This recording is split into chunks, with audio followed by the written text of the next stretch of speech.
y va. Nico, vas-y, je t'en prie.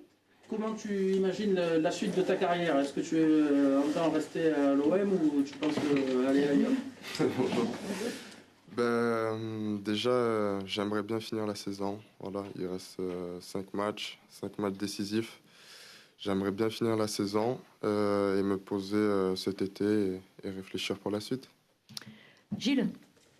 Bonjour Boubin, est-ce qu'on pourrait avoir votre réaction sur ce qui a défrayé la chronique ces derniers jours, ce projet de Super League? Qu'est-ce que vous en avez pensé? Est-ce qu'il vous semble que le foot français avait pris la bonne décision de refuser ce projet? Et est-ce que les clubs fondateurs doivent être sanctionnés selon vous?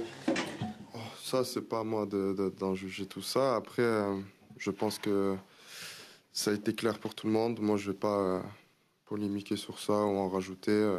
Notre actionnaire a en parler en notre nom, en le nom de tout l'OM et on s'en tient à ça. Stan. Bonjour. Lors du dernier match, tu as rebasculé en défense en cours de match. Est-ce que ça reste quelque chose pour toi qui est facile à faire ou est-ce que tu as tellement pris tes repères au milieu qu'il peut y avoir un peu de réglage, d'affinage? Non, durant la semaine, j'ai eu des discussions avec le coach et il m'avait dit qu'il pouvait m'aligner à ce poste-là. Donc, durant la semaine, je me suis préparé à jouer à la fois défenseur ou au milieu. Donc, ce changement à la mi-temps ne m'a pas choqué et ne m'a pas surpris. Karim. Bonjour. Toujours sur le même thème. Avec Sampaoli, tu joues sur plusieurs postes différents, puisque tu as joué même au milieu de terrain, que ce soit en sentinelle ou quand on prend des matchs comme à Montpellier, où tu as joué un peu relayeur sur le côté droit. Le fait de pouvoir tourner comme ça, qui est un grand avantage, est-ce que pour toi, c'est pas difficile à appréhender?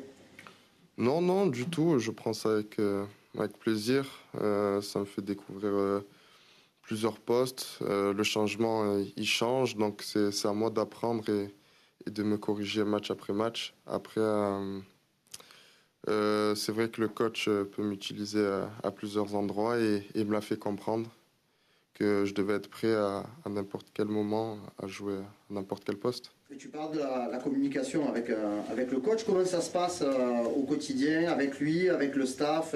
Vous arrivez à échanger? Vous arrivez à comprendre tout ce qu'on vous demande? On a Pancho qui nous aide énormément, qui traduit. Après, c'est vrai qu'on a plusieurs latinos dans notre équipe qui nous traduisent aussi. Et on va dire que c'est un langage foot, donc on se comprend et il nous démontre beaucoup, donc ça nous aide. Et voilà, c'est aussi simple que ça. Fabrice. Bonjour. Bonjour. On parlait de la défense là, tout à l'heure.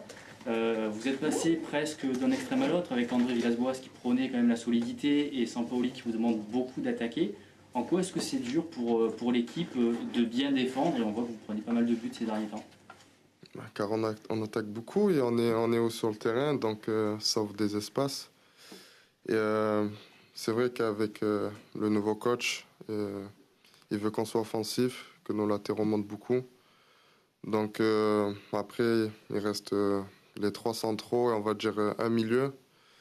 Et si on est mal positionné et si on va dire au premier pressing, on n'est pas bon, c'est sûr qu'il y aura contre-attaque.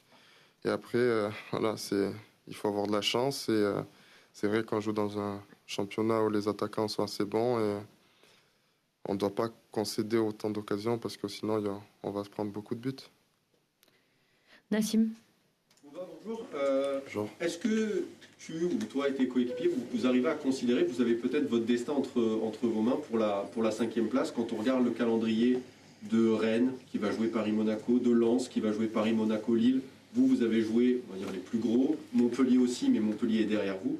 Voilà, est-ce que vous vous dites c'est faisable? Oui, c'est faisable. Après, il reste 5 matchs. Si on gagne les 5 matchs, ça aboutira sur quelque chose. Après, on l'a bien vu qu'on a joué Lorient, ça a été difficile. On a joué Brest, on a galéré. Nice, on a pris une raclée. Donc, il n'y a pas de match facile. Et c'est pas parce qu'on ne joue pas les grandes équipes qu'il ne faut pas être prêt. Au contraire, c'est dans ces matchs-là qu'il faut se donner le plus pour vite se mettre à l'abri parce que sinon on va galérer. Flo. Bonjour, j'avais deux questions. On évoque beaucoup à chaque fois que tu viens cette polyvalence que tu as. Est-ce que maintenant, avec un peu de recul, tu te dis que tu te sens milieu de terrain, ou en tout cas tu prends vraiment ce plaisir au milieu? Enfin, voilà, est-ce que tu as une réflexion qui te permet presque de te dire maintenant je m'épanouis plus à un poste qu'à un autre? Non, du tout. Je prends tout ce qu'il y a à prendre. Après, c'est vrai, bientôt, ça va faire bientôt 2 ans que je joue au milieu. Donc, je dirais que maintenant, j'ai plus de repères au milieu de terrain. Mais ça ne me dérange pas de jouer défenseur au milieu. Je prends le même plaisir, que ce soit à défendre ou à essayer d'attaquer. Et, tant que je suis utile à l'équipe, ça me va. On évoquait en première question ton avenir. Qu'est-ce qui pourrait te convaincre de prolonger l'aventure à l'OM? Parce que tu vas être forcément convoité. Enfin, tu es un jeune joueur, tu fais une belle saison. Voilà, c'est quoi les arguments? Est-ce que c'est financier? Est-ce que c'est le projet sportif? C'est quoi? Bah, plus le projet sportif, car maintenant ça fait bientôt 4 ans, je pense que je suis en pro, j'ai un peu tout vécu ici, donc je pense que c'est le projet sportif qui va faire prendre ma décision. Tu as déjà évoqué ça avec le président, enfin, ou tes représentants m'ont parlé un peu? Non, non, du tout. Je vous l'ai dit, je reste concentré sur les 5 matchs qui restent, et après, je pense qu'on se posera tous et on réfléchira. Romain. Bouba, la dernière trêve, tu as joué avec l'équipe de France Espoir. Tu étais avec des éléments qui sont habitués à jouer à l'étranger et tu n'as pas fait figure, que ce soit au milieu avec Guendouzi ou Kamavinga. Est-ce que tu te sens prêt mentalement à partir à l'étranger? On sait que c'est pas évident. Est-ce que tu te dis, voilà, je les ai vus, je joue avec des mecs qui jouent à l'étranger, je suis en capacité de m'adapter comme eux? Après, jouer avec, c'est pas pareil que si jouer contre. Mais après, je sais pas, car depuis tout petit, je suis ici. Et même hors Marseille ou un autre club de Marseille, j'ai jamais connu. Donc, cette sensation de partir, je l'ai jamais ressentie et je l'ai jamais vécue. Mais je pense, avec tout ce que j'ai vécu à l'OM, je suis prêt à aller n'importe où. Karim. Bouba, deux petites questions. Une question sur le match de demain, mais surtout dans l'ensemble, les matchs à l'extérieur. Vous avez eu une période où vous marchiez sur l'eau à l'extérieur. Je crois que vous n'avez pas perdu pendant 13 mois. Là, depuis le mois de décembre, vous n'avez plus gagné à l'extérieur. Est-ce que vous avez une explication? Comment vous analysez ce truc-là? Vous n'étiez pas loin à Montpellier, mais au final, ça a fait flop. C'est vrai qu'en réfléchissant, ça fait long. C'est surprenant. Je sais pas comment vous l'expliquer. Peut-être un manque de confiance à l'extérieur, une certaine fragilité. C'est à nous de nous ressouder, de penser au même objectif, de gagner demain. Et j'espère mettre fin à cette série. Deuxième question sur un plan personnel, tu as joué les éliminatoires de l'Euro lors de la dernière trêve.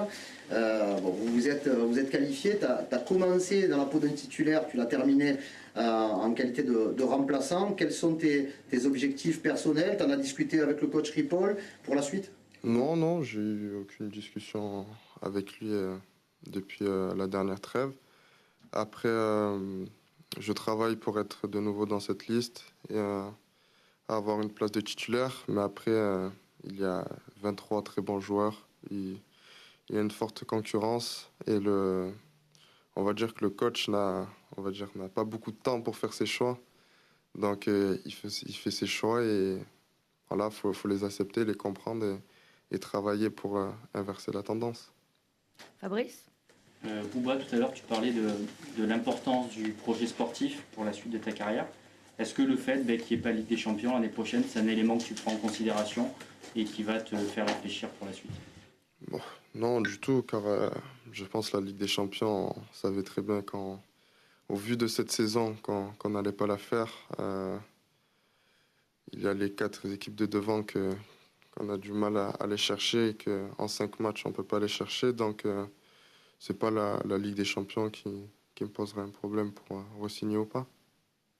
Nico. Oui, Boba, tu as passé un cap cette saison. Est-ce que comment tu le ressens toi personnellement et qu'est-ce qui a fait que tu as pu évoluer cette saison comme ça? Je pense un peu d'expérience aussi, d'avoir découvert la Champions League, à apprendre des plus grands. Aussi, le championnat se passe pas comme on le souhaitait, donc c'est dans la difficulté qu'il faut vite se relever. Et c'est ce que j'ai essayé de faire. Et voilà, surtout aider l'équipe, batailler pour l'équipe et voilà, continuer comme ça. Romain. Est-ce qu'on peut faire un point sur les JO? Parce que... ouais, voilà. Non, mais ça peut être... c'est sûr, c'est une perspective intéressante, mais c'est une gestion totalement différente de ton intersaison. Est-ce que voilà, tu as une réflexion avancée là-dessus? Tu sais ne serait-ce que les dates? Tu as commencé un peu... Je crois que c'est pas des dates FIFA, c'est ça? Ouais. Et c'est dès que le début de saison va reprendre, je pense. Ouais.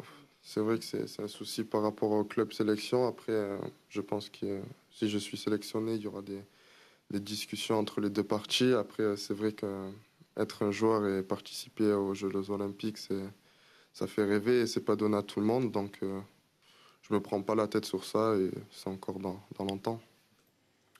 Karim. Bouba, tout le monde le dit, hein, tu as franchi un cap cette saison. Pour les supporters et pour beaucoup d'observateurs, tu es un des meilleurs joueurs de l'Olympique de Marseille. Comment tu vis ça, toi, le petit Marseillais? On sent que tu as pris en maturité aussi. Je pense que peut-être la paternité a fait en sorte que de te poser encore un petit peu. Comment tu as vécu tous ces événements et le fait de devenir aujourd'hui un élément très important de l'OM? C'est vrai que ça m'a beaucoup aidé, que ce soit mon enfant, ma femme ou ma famille. Cette stabilité, que quand tu rentres à la maison, il n'y a rien à faire et tu peux faire des soins et vraiment te concentrer sur le football. Et surtout aussi mon père et ma mère, de ne jamais oublier d'où tu viens et ne pas se monter le cerveau à écouter à droite, à gauche et de rester concentré et focus. Après, on va dire que si j'ai été performant, c'est grâce à toute l'équipe aussi, parce que je joue pas seul sur le terrain et que ça soit 11 ou 15 ou tout le groupe ou le staff, c'est en partie grâce à eux.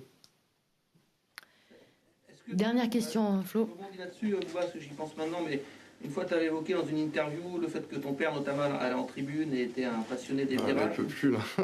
Voilà, enfin, comment tu as vécu justement ces derniers temps, notamment le moment de tension où les groupes de supporters étaient un peu en conflit avec le club? Enfin, ça devait être un peu compliqué pour toi. Et est-ce que tu en as parlé avec ta famille, avec ton père, etc. Enfin, comment tu l'as vécu? Non, contrairement à ça, avec mon père, je parle très peu football.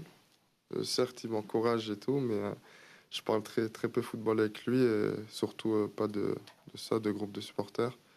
Après, je pense qu'il a beaucoup été affecté, je pense, car ça fait longtemps qu'il va au stade. Mais la situation s'est arrangée et tout va pour le mieux, mais honnêtement, j'en ai pas trop parlé. Merci. Merci à vous. Bonne journée.